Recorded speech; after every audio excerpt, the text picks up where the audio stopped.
ये जंगल में रहते हैं? हाँ कोई भी पकड़ ले इनको। पकड़ेंगे कोई सजना एसान ये है के अणासी विसरे कभी नहीं पकड़ना। सजना एसान ये है कि अणासी विसरे हे फतनी के होए वतन जिन विसारियो। अस्सलाम वालेकुम दोस्तों, असां हिन वक़्तु साॻे हंधि माया डैम ते ऐं नसी नोड़ियो असांजो ख़ूबसूरत साफ़ इहो कंडो लिहार जो जेको असांखां गुज़िरियल साल जुदा थी वियो, उनजो हिकु नज़म आहे त गसनि ते धूड़ पई उॾंदी, हवा में टार पिया लुॾंदा, ॿधी खे पींघ पोतियुनि सां उते के ॿार पिया लुॾंदा, तॾहिं बसि ॻोठ तुंहिंजे में असीं हिकु यादि हूंदासीं।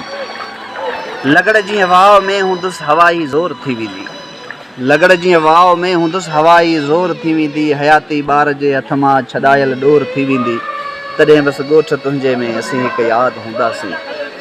भरियल ई भर्त जा चोला बदन ते बाहि थी वेंदा, भरियल ई भर्त जा चोला बदन ते बाहि थी वेंदा, सड़ी सभु ख्वाब ई वेंदा, चिताऊं चाह थी वेंदा, तॾहिं बसि ॻोठ तुंहिंजे में असीं हिकु यादि हूंदासीं। खणी अख ते उन्हनि जो सुह अमर जे भर मिटी थींदसि, खणी अख ते उन्हनि जो सुह अवां जे घर मिटी थींदसि, ऐं दीनू शाह जे दगन ते अमर जे भर मिटी थींदसि, तॾहिं बसि ॻोठ तुंहिंजे में असीं हिकु यादि हूंदासीं, तॾहिं बसि ॻोठ तुंहिंजे में असीं हिकु यादि हूंदासीं।